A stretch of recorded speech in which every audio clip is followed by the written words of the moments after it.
Dans la paracha, on voit qu'Akadosh Baruch Hu va rendre visite à Avraham Avinu. Au début de la paracha, on sait qu'Avraham Avinu, c'était le 3e jour de la Brit Mila. Le 3e jour, on a dit déjà plusieurs fois que la fièvre, elle monte, que l'enfant, il est fatigué. Ici, Avraham Avinu, il était âgé, il avait 99 ans. Et Akadosh Baruch Hu, il est venu lui rendre visite. La question qu'elle se pose, qu'est-ce que Hachem a dit à Avraham quand Hachem il est venu rendre visite à Avraham? On va rendre visite à quelqu'un, on parle. On ne reste pas muet là-bas. Ici, Akadosh Baruch Hu, il a dit quoi à Avraham Avinu? Alors on dit qu'Akadosh Baruch Hu, il n'a rien dit à Avraham Avinu. Et d'ici, on a déduit une halakha qui est marquée dans Shulchan Aruch. Quand on va rendre visite à un malade, on n'a pas le droit de rester longtemps là-bas, de traîner. Pourquoi? Parce que ça fatigue le malade. On n'a pas le droit de parler des choses qui l'ennuient et qui le fatiguent. Comme ça, on a déduit une halakha de cette visite qu'Akadosh Baruch Hu, il a rendue à Avraham Avinu. Ok, Akadosh Baruch Hu ordonne à Avraham Avinu de faire la Brit Mila. Et Avraham Avinu, avant de faire la Brit Mila, il va demander conseil à qui? À Eloni Mamré. Alors on se pose la question, on dit comment c'est possible qu'Avraham Avinu il est parti vers Eloni Mamré pour lui poser la question, est-ce que j'ai fait la Brit Mila, oui ou non? Comme ça c'est marqué, Litol mimeno etza. Rachel il explique là-bas, qu'est-ce qu'il est parti faire chez lui? Litol mimeno etza, lui demander conseil. Quel conseil? C'est pas marqué. Mais il y en a qui disent le conseil qu'il est parti lui demander, est-ce que j'ai fait la Brit Mila à mon âge ou je fais pas la Brit Mila à mon âge? Alors tous les commentateurs posent la question et disent, comment c'est possible qu'Avraham Avinu, après qu'Hachem lui a donné l'ordre de faire la Brit Mila, il va demander un conseil à Eloni Mamré? Alors Chachamim ils répondent, ils disent non, c'est pas ça. Dans le Midrash, c'est rapporté que toutes les personnes qu'Avraham Avinu lui-même il faisait la Brit Mila, ces personnes y mouraient quelque temps après la Brit Mila.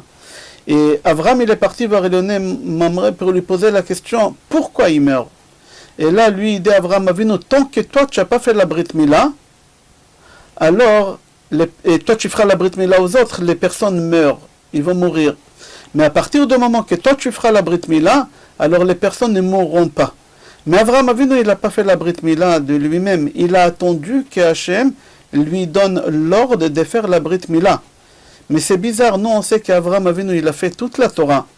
Comment ça se fait qu'Avraham, il n'a pas fait la Brit Mila de lui-même? Pourquoi il a attendu qu'Akadosh Baruch Hu lui donne l'ordre de faire la Brit Mila? Alors on dit qu'Avraham Avinu, il a dit, la Brit Mila, c'est une mitzvah qu'on l'a fait une seule fois dans la vie. Si je ferais la Brit Mila sans l'ordre de Hachem, c'est pas une mitzvah comme il faut. Il faudra que j'attende qu'Hachem me donne l'ordre, et suite à l'ordre qu'Hachem va me donner, moi je ferai la Brit Mila. Et comme ça, je gagne 2 mitzvot à la fois, et que je fais la Brit Mila, et que je fais ce qu'Hachem il m'a ordonné. Alors on dit qu'Avraham, il n'est pas parti poser la question à Eloni Mamré, est-ce que j'ai fait la Brit Mila, oui ou non? Non, il lui a posé la question, pourquoi les gens meurent? Il lui a dit, les gens ils meurent parce que toi tu n'es pas circoncis et tu fais circoncire les autres. Plus loin dans la paracha, on voit quand les invités arrivent, entre parenthèses, les invités à Kadosh Baruch Hu, il a envoyé Avraham Avinu 3 malachim, Gabriel pour détruire Sodome, Michaël pour annoncer la bonne nouvelle à Sarah, et Raphaël pour guérir Avraham Avinu de la Brit Mila. Akadosh Baruch Hu, il n'a pas guéri Avraham Avinu, il voulait montrer au monde entier que je suis venu spécialement pour lui rendre visite, pas pour le guérir. Pour le guérir, j'envoie l'ange Raphaël. C'est pour ça Hachem, il n'a pas guéri Avraham. Hachem, il a envoyé l'ange Raphaël pour le guérir. Ok, les 3 malachim, ils arrivent chez Avraham Avinu. Avraham Avinu, il croit que c'est des passants. Et on sait que les 3 malachim qui sont venus, ils étaient déguisés. Il y a un qui était déguisé en bédouin, il y a un qui était déguisé en marin, et un qui était déguisé en boulanger. Pourquoi? Parce que le monde, il est divisé en 3 tiers. Pas égal, mais le monde, il est un tiers d'eau, que ça fait en réalité 70% de la surface de la terre. Alors c'est le marin. Il y a le boulanger, c'est la surface où il y a l'habitat. Le pain, c'est la vie. Et il y a un bédouin, c'est le désert. Et ces 3 malachim qui sont venus chez Avraham Avinu, il leur a dit Yukachna me'at ma'im. C'est quoi Yukachna me'at ma'im? Alors dans le Midrash, on dit Yukachna, prenez s'il vous plaît de l'eau, pour faire netilat yadayim avant de manger le pain. Et me'at ma'im, peu d'eau, c'est pour Maïm Achronim. D'ici, on apprend qu'Avraham Avinu il faisait faire Netilat Yadayim à des personnes qui venaient manger chez lui, et aussi il leur faisait faire Maïm Achronim. Et il faisait avec eux Zimoun, comme ça c'est marqué dans le Midrash. Il y en a qui disent encore dans le Midrash que quand il leur a dit Ukachna Me'at Maïm, parce que comme il a vu qu'ils avaient de la poussière sur leurs chaussures, et il s'est dit Avraham Avinu, c'est des personnes qui font l'idolâtrie. Mais le Midrash dit, je ne comprends pas quel est le lien qu'il y a entre poussière et idolâtrie. Alors il dit qu'Avraham Avinu, il a dit que les gens qui travaillent et qui ramènent la parnassa, ils croient que c'est grâce à eux-mêmes. On appelle ça Kochi ve'otzem yadi asulit, elle est grâce à ma force, grâce à mon intelligence, grâce à mon savoir, c'est grâce à moi tout. Alors, ça s'appelle Avodah Zara. Alors les gens en général qui ont de la poussière sur les jambes, c'est des gens qui ils traversent des villes à une autre ville pour aller vendre de la pompe à chaleur, des choses comme ça. Alors après ils gagnent beaucoup d'argent, ils disent oui c'est grâce à moi, j'ai réussi, j'ai fait. Ça s'appelle l'idolâtrie. Cette poussière que tu portes sur tes pieds, ça s'appelle l'idolâtrie. Avraham Avinu il a cru que ces personnes-là qui viennent chez lui, ils ont la poussière, c'est des gens qui vont faire des porte-à-porte, qui vont vendre. Et il a dit, ces gens-là, certainement, ils croient qu'ils gagnent leur vie grâce à êtes-mêmes, grâce à leur savoir, grâce à leur intelligence, grâce à leurs paroles. Il leur a dit, mais prenez peu d'eau et je vais vous prouver que vous n'êtes pas capable de rien faire. Vous n'êtes pas capable de faire ce que vous croyez que vous faites. C'est Akadosh Baruch Hu qui fait tout. Vous croyez que vous tenez le vrai volant, vous avez uniquement un volant en plastique, c'est Hachem qui tient le vrai volant. Et vous croyez que vous ramenez la parnassa, vous dérangez Hachem. Hachem, il aimerait vous donner beaucoup plus de ce que vous gagnez. Mais vous dérangez Hachem, alors Hachem, il vous donne qu'est-ce qu'il peut. Mais Hachem, il aurait voulu vous donner plus. Laissez-vous faire par Akadosh Baruch Hu. Mettez-vous entre les mains de Hachem, vous allez voir la parnassa. Comment il va arriver. C'est pour ça Avraham Avinu il dit Yukachna me'at, prenez peu. C'est quoi peu? Vous n'avez pas besoin de prendre beaucoup pour dire ou travailler beaucoup d'heures. De toute façon le chiffre d'affaires il se fera comme Akadosh Baruch Hu il a décidé. Avraham Avinu il court vers sa femme Sarah et il lui dit Mahari, vite, fais des gâteaux. Rashi sur place il dit fais des matzot, Pesach Haya, c'était Pesach. La question qu'elle se pose, qui c'est l'homme qui dit à sa femme, vite, fais des gâteaux? La femme, elle ne fera rien du tout, je suis pas ta boniche. C'est pas un restaurant ici. Qu'est-ce que ça veut dire ça, tu parles comme ça à ta femme? Alors, Chachamim, ils disent pour la simple raison que Avraham Avinu, il n'a pas voulu qu'il les invitait à attendre trop longtemps. C'est important, quand tu as des invités chez toi à la maison, penser à eux, est-ce qu'ils ont mangé, est-ce qu'ils ont faim, et ne pas attendre. Ça peut arriver souvent, vendredi, quand il y a des invités qui viennent à table. Alors tu chantes Shalom Aleichem, tu chantes chez Trail, il y en a qui chantent Zamer Bishvachin, beaucoup de chants, beaucoup de mizmorim. Et il y a des invités, ils ont faim, pensent. On dit sur Chafetz Chaim qu'ils ne chantaient pas Shalom Aleichem et chez Trail, ils chantaient ça uniquement après qu'il a fini le repas. Pourquoi? Parce qu'il avait une servante non juive. Et il s'est dit, à Chafetz Chaim, pourquoi elle va attendre jusqu'à que j'ai fini de chanter pour les malachim, pour ma femme? Ils peuvent attendre, les malachim ils peuvent attendre, ils n'ont pas faim. Ma femme aussi elle peut attendre, je vais lui chanter après le repas. Il ne faut pas faire attendre les gens pour manger. Comme ça il faisait à Chafetz Chaim. Nous aussi, on doit réfléchir, notre femme elle est fatiguée, elle a fait tellement pour préparer pour Shabbat, est-ce qu'elle est fatiguée, elle veut dormir plus tôt, elle a faim, Il faut penser, des fois tu as tes beaux-parents chez toi à la maison, ils doivent prendre des cachets. Il ne faut pas penser que Eshet Trail, Shalom Aleichem, Azamer Bishvachin, il faut penser aux autres. Avraham Avinu, il dit à sa femme, Mahari, Lushiva Asiugud, vite, on ne peut pas les faire attendre. Il y a une autre explication qui dit que c'était veille de Pessah, et il lui a dit de faire des matzot. Et les matzot, on doit pétrir vite, on n'a pas le droit d'attendre, on doit les faire rentrer à partir du moment qu'on a mélangé la farine et l'eau entre 17 et 18 minutes. On n'a pas le droit de passer ce temps-là. Le plus tôt, c'est mieux, mais on n'a pas le droit. Alors c'est pour ça, Avraham, il lui dit, Mahari, fais vite, n'oublie pas, c'est Pessah. Il ne faut pas tarder plus que 18 minutes. Akadosh Baruch Hu de Avraham Avinu, qui Bezrat Hashem, il va entendre des bonnes nouvelles. Et qu'est-ce qui est marqué dans la paracha? Vatekachesh Sarah. Sarah, elle a nié. D'ici, Chachamim, ils ont déduit une halakha qu'une femme, on n'a pas le droit de lui mettre la pression. pour qu'à quand tu mets la pression à une femme, à cause de la pression, elle peut dire des choses qui sont fausses. Qui sont fausses. La Gemara, elle rapporte plusieurs histoires aussi qui s'est passé comme ça. Le Midrash, il rapporte plusieurs histoires. Qu'il y a une femme que son mari, il était très dur. Si elle avait peu de retard, il lui faisait un scandale. Et le mari, il rentrait un peu plus tôt de travail, il voulait manger. Et la femme, elle n'a pas eu le temps de cachériser la viande. Et elle lui a donné de la viande non cachérisée. Non cachérisée. Parce qu'elle a eu peur. La femme, elle est capable de faire des choses parce qu'on lui met la pression. On doit faire attention de ne pas mettre la pression. Et Sarah, comment on lui a mis la pression? Et si une femme, Sarah, elle a nié.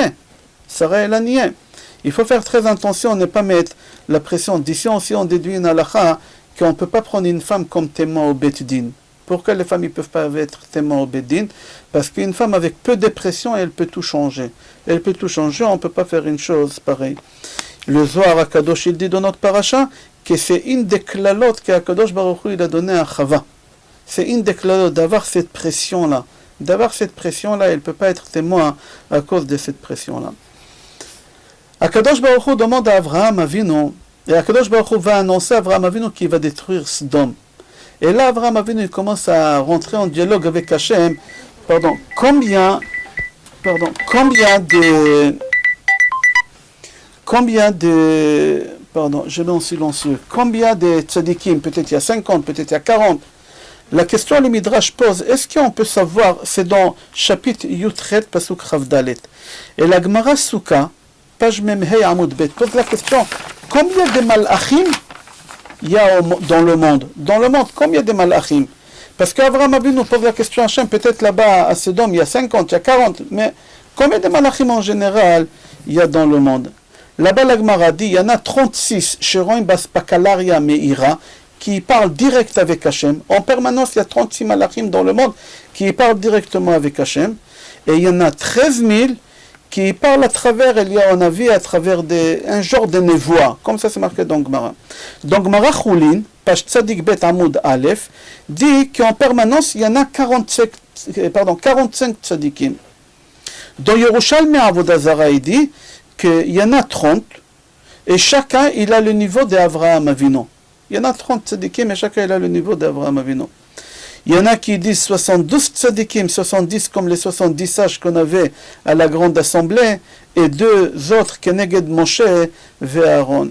Et il y en a qui disent, derniers avis, qui disent dans le Midrash, il y a 38 tzadikim Be'eretz Israël, en Eretz Israël, et il y en a 38 tzadikim qui sont éparpillés dans le monde entier. Avraham Avinu divorce. Il y en a qui disent aussi de Sarah. Il a divorcé à cause de la suite, ce qui s'est passé avec Melech Grar. Il a divorcé aussi de Agar.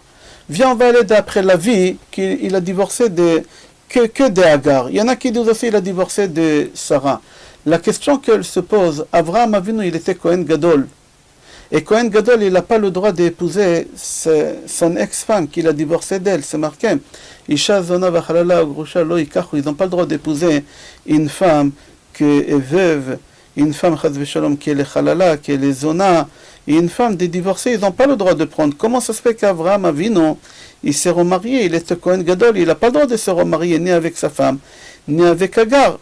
Alors il y en a qui disent qu'Avraham Avinu, il a appliqué la Torah d'après la Chassidut, mais pas d'après le Din. Dans notre paracha, dans le chapitre Chaf Aleph 21, Pasuk Chet, c'est marqué Vaïgdal Ayeled Vaïgamal. C'est quoi Vaïgamal? Vaïgamal Nigmal mi Yetzerara. C'est-à-dire quoi Nigmal mi Yetzerara?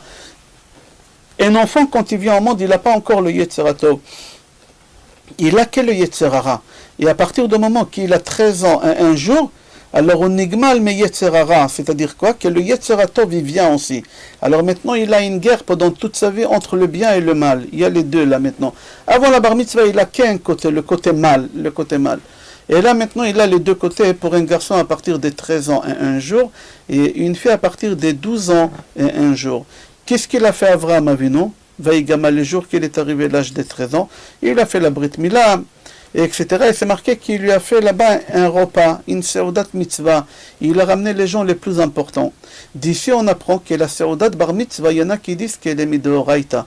Quand tu fêtes la fête de Bar Mitzvah de ton fils, Alors évidemment, si la fête elle est cachère, c'est pas qu'on fait une soirée dans une salle et on invite 200, 300 personnes et c'est mélangé, hommes, femmes, et il y a des danses mélangées et des chants pas cachères. C'est évident que non.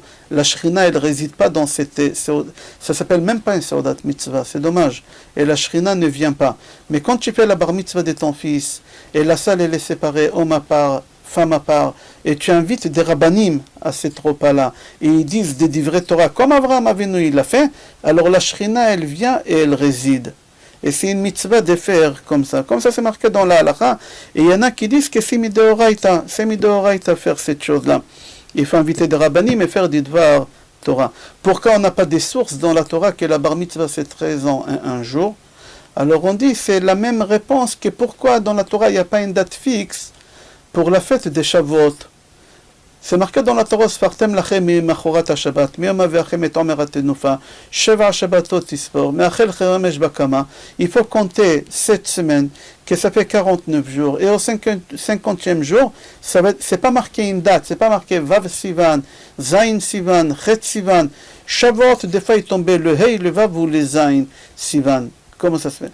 Alors on dit, pour te dire que la Torah, il n'y a pas une date fixe. Quand tu veux acquérir la Torah, tu peux. La Torah, elle est ouverte à tout le monde, à n'importe quelle heure, n'importe quel ton niveau de spiritualité. Non, il n'y a pas une date.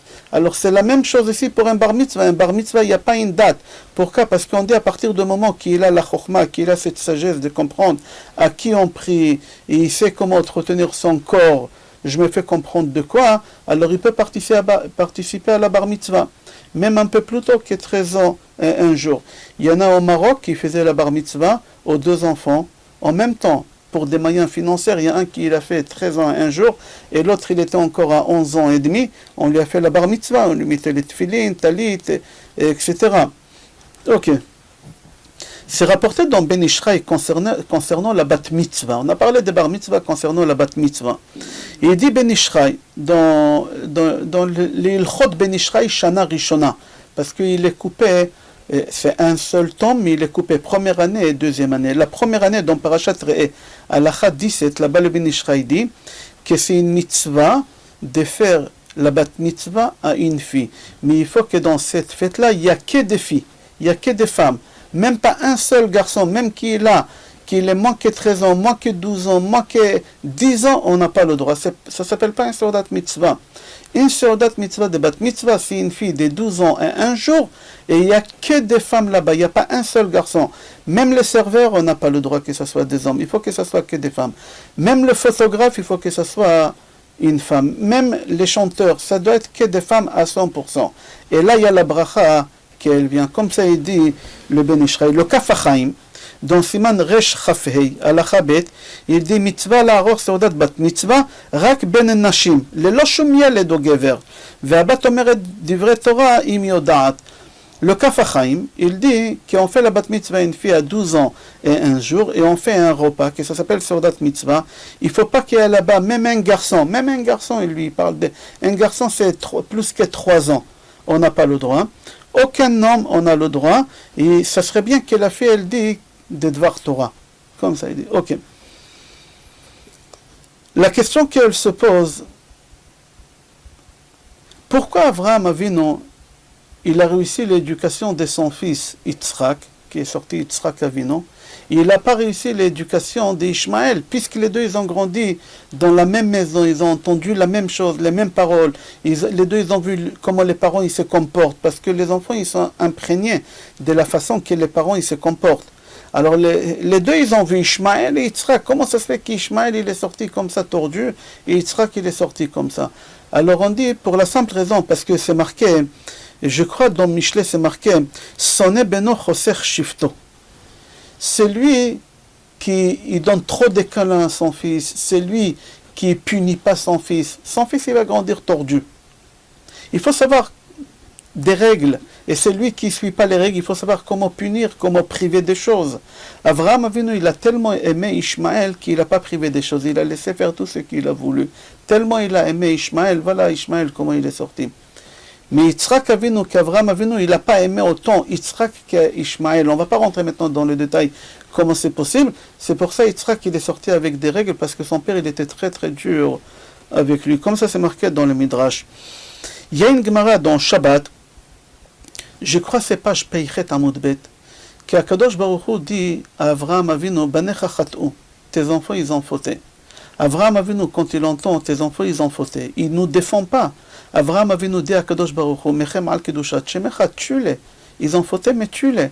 C'est bizarre, c'est pas compréhensible qu'est-ce qu'Avraham il est en train de faire. On est tes enfants, tu as défendu des étrangers toute ta vie. Quand Hachem il a voulu détruire Sodome, tu as tout fait pour qu'Hachem ne détruise pas Sodome, des étrangers. Ici on parle de tes enfants, Hachem, tu lui dis qu'il nous tue comme ça. Ok, Hachem il va voir qui? Il va voir Yaakov. Il dit à Yaakov, Banecha Chat'u, tes enfants ils ont fauté. Et Yaakov dit à Kadosh Baruch Hu, Mechem al Kivot Kedushat Shemecha, tue-les. C'est bizarre, Yaakov Avinu il demande, ok, Hachem il va chez Yitzhak, et Yitzhak il rentre en négociation avec Akadosh Baruch Hu, il lui dit à Hachem, combien de temps un homme y vit? Combien? D'accord, il a fauté, combien? 70 shana vim gvorot 80 shana. Verovam amal va'even. Viens, on va dire 70 ans. Moyenne de la vie d'un homme, c'est 70 ans. Sur les 70 ans, un homme il dort la moitié de temps. Il y a 12 heures jour, 12 heures nuit. Alors, Yitzhak il a gratté, c'est sûr qu'on ne dort pas 12 heures, mais Yitzhak il a gratté. Il a dit à Hachem, il y a 12 heures, 50 l'homme il dort. Et quand l'homme il dort, l'homme il ne fait pas des péchés. Alors déjà, enlève, sur 70 ans, enlève 35 ans des péchés. Enlève 35 ans des péchés. Kadosh Baruch Hu il dit d'accord. Et là, Yitzhak dit à Kadosh Baruch Hu Hachem, sur les 35 ans qui restent, quand même, il y a des juifs qui font la tefila, qui font Birkat Hamazon. Il y a des juifs quand même qui prennent la douche. Prendre la douche, c'est entretenir son corps. Dans la Torah, il y a des mais quand même, on fait des choses. Sur 35 ans, on va dire total, 10 ans. 10 ans. Combien de temps l'homme il pêche alors? 25 ans. Sur 25 ans, il dit à Kadosh Baruch Hu, Yitzhak il dit à Kadosh Baruch Hu, moi je prends 12 ans et demi, et toi tu prends 12 ans et demi. Comme chez nous en anglais, alar kipti. Moi je prends sur mes épaules 12 ans et demi. Toi tu prends 12 ans et demi. Akadosh Baruch Hu, il dit à Yitzhak Avinu, il n'y a pas de problème, je suis d'accord, et Hachem il nous pardonne, et grâce à Yitzhak on a eu la vie sauve. Yitzhak, c'est pas logique, normalement c'est la Gvura, Avraham c'est le Chesed, on a expliqué ça dans le cours précédent, mais on ne va pas rentrer dans ça. J'aimerais comprendre pourquoi Avraham Avinu ne nous défend pas, pourquoi Yaakov Avinu il ne nous défend pas, pourquoi? Qu'est-ce qui se passe? Pourquoi il y a qui Yitzhak? Alors on répond, on dit parce que Avraham il avait peur de quelque chose. Avraham il avait peur que quoi? Comme il a eu un échec avec son fils Ishmaël, il l'a renvoyé de la maison. Avraham, il avait peur. Quand Hachem il lui a dit, écoute, tes enfants, ils ont fauté, hein. Avraham, il aurait pu dire à Hachem, mais pardonne. Il faut avoir de la patience avec un enfant. On ne punit pas tout de suite comme ça, il faut donner des avertissements. C'est pas comme ça qu'on se comporte avec un enfant. Avraham, il n'a pas pu dire ça à Hachem parce qu'Hachem, il aurait tout de suite... Avraham, il a eu peur qu'Hachem, il va lui dire tout de suite, dis-moi, tu étais patient avec ton fils Ishmaël. Tu as fait l'erreur de ta vie qu'un homme n'a pas le droit de faire, c'est de renvoyer son fils de la maison. Strictement interdit, dans n'importe quel cas, tu as le droit de renvoyer ton fils de la maison ou ta fille. Il t'a ramené un goy à la maison, il t'a ramené de la drogue à la maison, il t'a ramené toutes les choses pires que tu peux imaginer. On ne renvoie pas un enfant de la maison. Ah, tu as peur qu'il va pourrir les autres. C'est cas par cas, il faut demander chacun à son rave comment il faut se comporter, même de nos jours. Mais Avraham, l'erreur qu'il a fait, c'est qu'il a renvoyé son fils Ishmaël de la maison, et il a eu peur qu'Hachem il va lui reprocher cette chose. Il a dit, je préfère que tout le monde meure, qu'on ne me reproche pas pourquoi tu as renvoyé ton fils de la maison. Yaakov, la même chose, il a eu peur qu'Hachem il va lui reprocher pourquoi tu n'étais pas patient avec ta fille Dina. Dina yatzani taïta. Dina, elle devait être un garçon normalement, on appelle ça un garçon raté, je crois en français. Et elle est sortie fille, Dina, et elle sortait beaucoup à l'extérieur, il y en a qui disent yatzani taïta. Et là, qu'est-ce qu'il a fait? Shechem ben Hamor, il a vu, il a kidnappé, il a violé, il est tombé enceinte, et elle rentre chez son père à la maison avec un grand ventre comme ça. Yaakov, il avait honte de voisinage. Les gens, ils vont dire, mais c'est quoi ça? Yaakov, qu'est-ce qu'il fait? Il attend qu'elle accouche, elle accouche une fille, Dina, elle accouche une fille qu'on l'appelle Asnat, et il prend sa fille et sa petite fille, il la renvoie de la maison, il les renvoie de la maison. Où? Dans le pire endroit du monde, dans l'endroit le plus impur au monde, en Égypte. Yaakov, l'erreur qu'il a fait, qu'il n'a pas gardé sa fille à côté de lui. Bon, d'accord, sa petite fille, elle devait se marier Osnat avec Yosef Hatzadik. Hachem, il aurait pu faire qu'il se marie. T'inquiète pas, à Beersheva, il n'avait pas besoin de les envoyer en Égypte, c'était dangereux. Égypte, c'était un rvat à Aretz. Akadosh Baruch Hu, il a créé le monde en forme de corps d'une femme, comme ça c'est marqué dans le Zohar. et l'endroit du cerveau, c'est un endroit, l'endroit du cœur, c'est un endroit, et la nudité de la terre, de la femme, c'est un endroit. La nudité de la femme, c'est Eretz Mitzrayim, et c'est pour ça qu'on appelle Mitzrayim Ervat Haaretz, la nudité de la terre, c'est-à-dire c'est l'endroit le plus impur au monde. Yaakov, il a donné aucune chance à sa fille Dina, il l'a envoyé là-bas. Il avait peur qu'Hachem il va lui reprocher cette chose. Il avait peur, il a dit tue-les, c'est tout. Comme ça on ne me reproche rien. Mais Yitzhak Avinu, qu'il a eu une réussite dans l'éducation des enfants, il n'avait pas peur qu'Hachem il va lui reprocher. Yitzhak Avinu, il avait deux enfants, Yaakov et Esav. Yaakov ishtam yoshev vo'alim. Yaakov, il est parti à la yeshiva, il a étudié. Mais Esav n'était pas un enfant facile.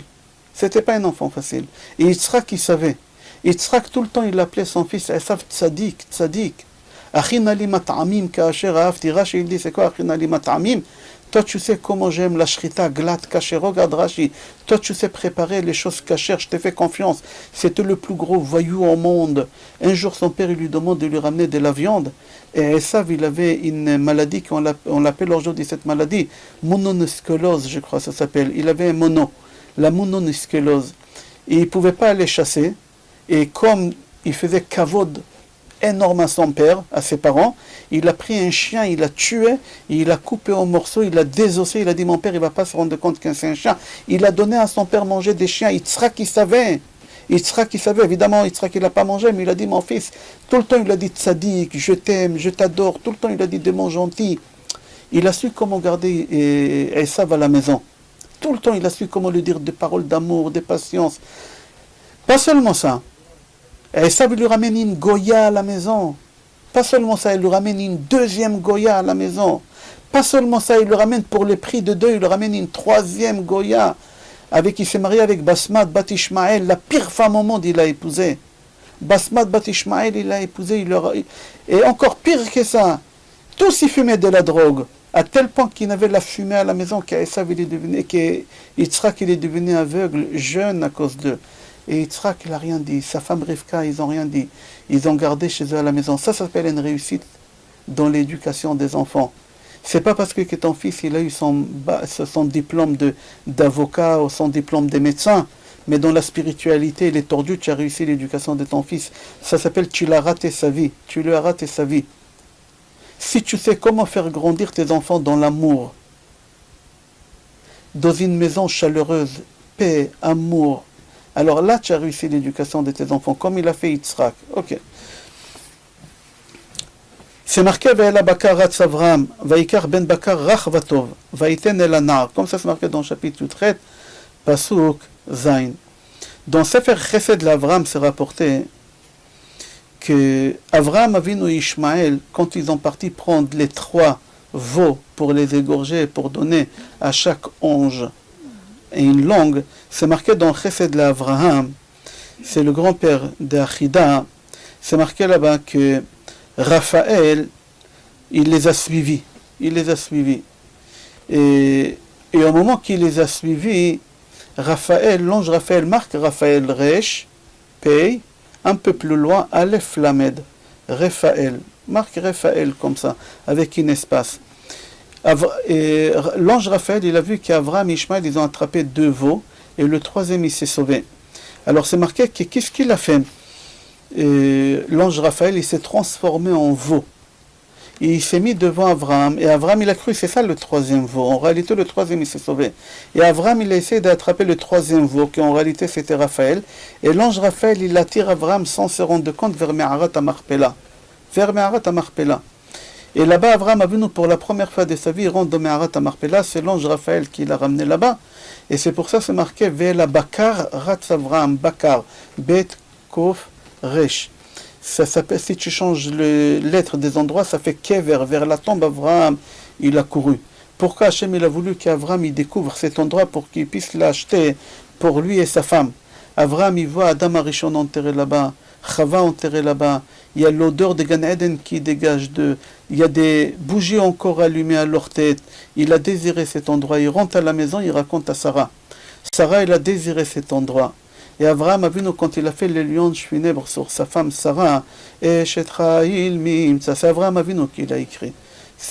Après Shlomo HaMelech, il a ramené ça par prophétie, mais c'est Abraham. Là-bas, c'est marqué Zamema Sadeva Tikacheo, Zamema. Zamema, elle a convoité, elle a voulu, elle m'a demandé ce champ-là.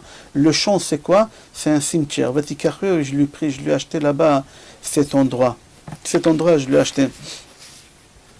En fin de compte, Raphaël, c'était le veau. Est-ce qu'Abraham, il a pris Raphaël, il a égorgé? Non. Raphaël, il est devenu Raphaël sans qu'Abraham y voie.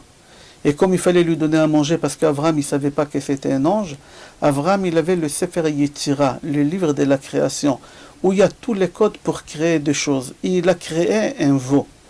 Et c'est avec ce veau-là qu'Abraham, il a pris la langue et il a donné à Raphaël, et il a badigeonné avec du lait synthétique, parce que tout est synthétique.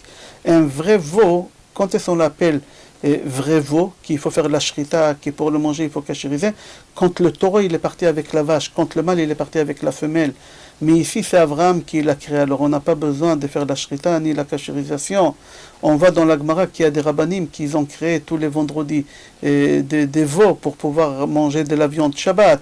Il y en a qui disent pour la simple raison qu'ils n'avaient pas le temps de cachériser. Alors vite, ils ont créé, directement ils l'ont fait cuisiner. Il y a plusieurs raisons pour qu'ils ont fait ça. Le Maharal Miprag, il a créé le golem. Il y a encore un Rav dans la Gemara qui l'a créé un homme. Comment ça s'est rapporté dans la Gemara Sanhedrin, Pashtameche et Amoudbet? Rabba, il a créé Gavra, il a créé un homme. Rabbi Hanina et Rabbi Oshaya, Barou Kol Erev Shabbat Egla, Vechahena, il dit le Midrash. Et encore, beaucoup, ils ont utilisé le Sefer Haïtira. Vaïssa Avraham etena vayarvine aïlachar nechaz basvach. Avraham Avinu, il a levé ses yeux et il a vu que maintenant il y a un bélier qui est là. Et maintenant que le bélier, c'est le bélier qu'il faut faire shrita. C'est marqué dans Pirkei de Rabbi Eliezer, Perek Lamed Aleph, que le bélier d'Yitzhak, il a été créé déjà depuis la création du monde. C'est une Mishnah de Maxime de nos pères. Asara Dvarim Nivreu Be'erev Shabbat Ben Hashmashot. Les 10 choses qu'Hachem il a créées vendredi avant la rentrée des Shabbat. Et parmi les 10 choses qu'Akadosh Baruch Hu il a créées, c'était ce bélier-là. C'est un bélier qu'Akadosh Baruch Hu il a créé.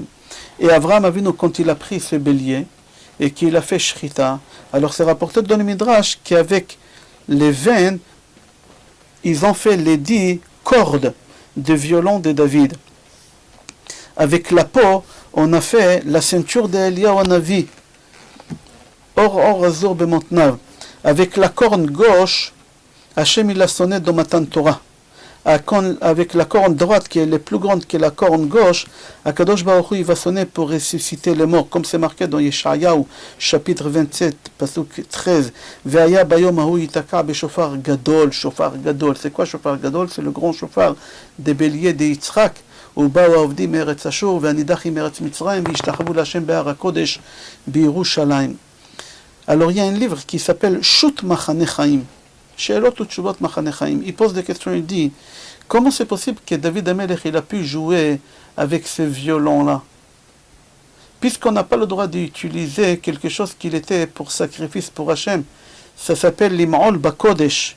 Et on n'a pas le droit d'être Mo'el Bakodesh. Comment c'est possible qu'il a pu profiter de cette musique? Tu n'as pas le droit de tirer profit. Alors dans Sefer En Eliyahu, il répond, il dit, regarde, dans Gemara Brachot, page Gimel Amud Bet, c'est marqué qu'il y a un violon qui était accroché en haut de la tête du lit de David HaMelech. Et à minuit, il y a un vent qui venait, Ruach Tzfonit, il venait, Ve'aya menashevet umnagenet me'elea. Il y a un vent qui venait, qui faisait jouer cet instrument de lui-même. C'est-à-dire que ce n'est pas David HaMelech qui jouait avec.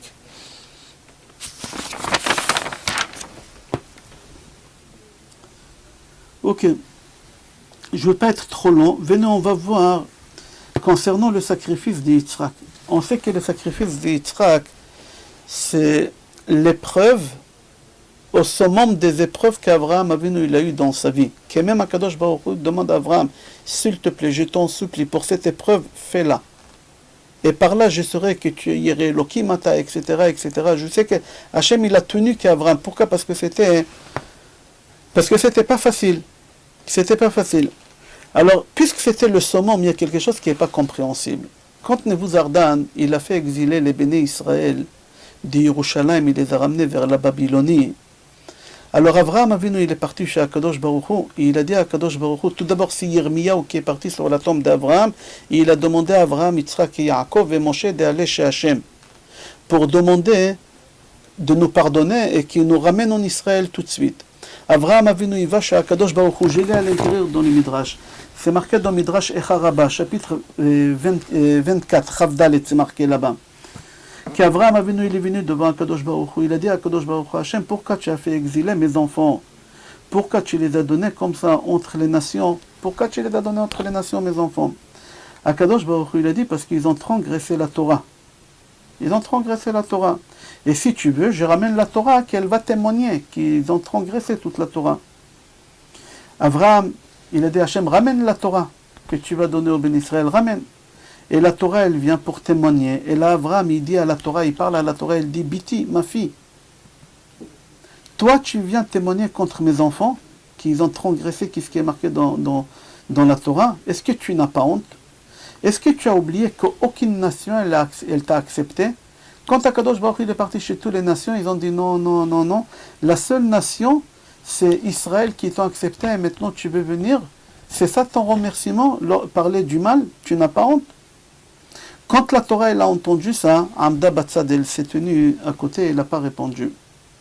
Là, Akadosh Baruch Hu, il a fait appel aux 22 lettres. Mantzapar, Aleph Bet jusqu'à Taf et Mantzapar. Total, il y en a 27. Akadosh Baruch Hu, il a appelé quelles les 22 lettres?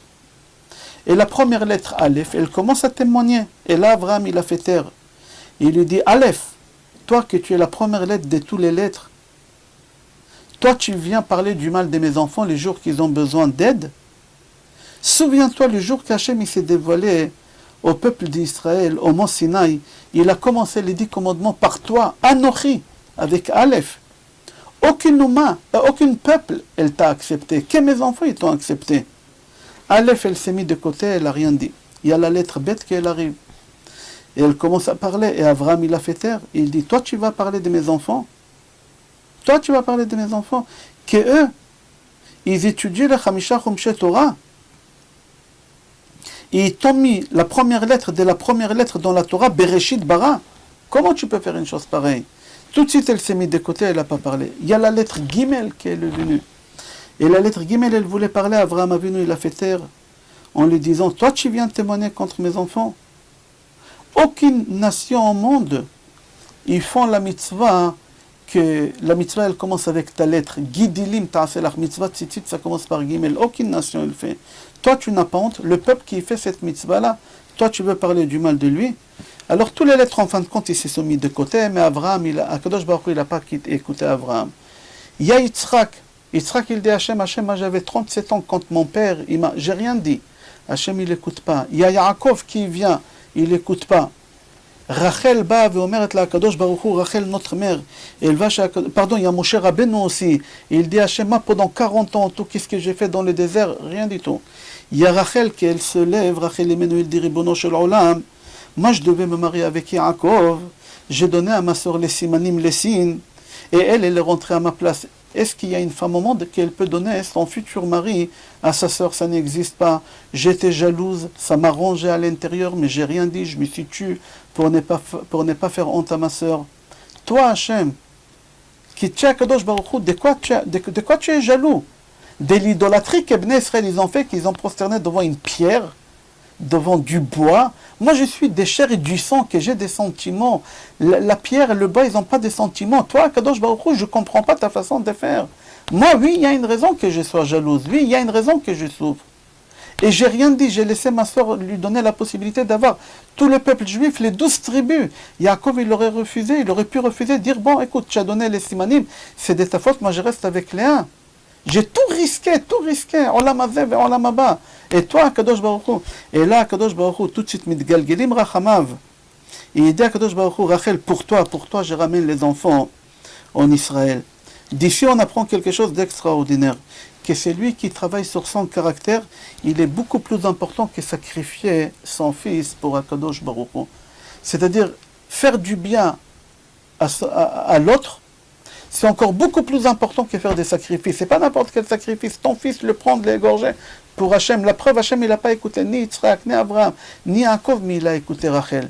Et là, Hachem dit à Rachel, Minei kolech mi bechi, ve'enaich mi dima, ki ishtzachar lefur la terre, ve'shavu bani me'eretz oyev.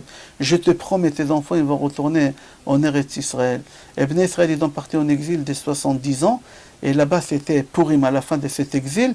Ils ont rentré en Eretz Israël pour construire le deuxième Beth Amikdash avec Ezra Sofer, Nechemia, et Mordechai aussi, et Esther. Bracha ve'atzlacha.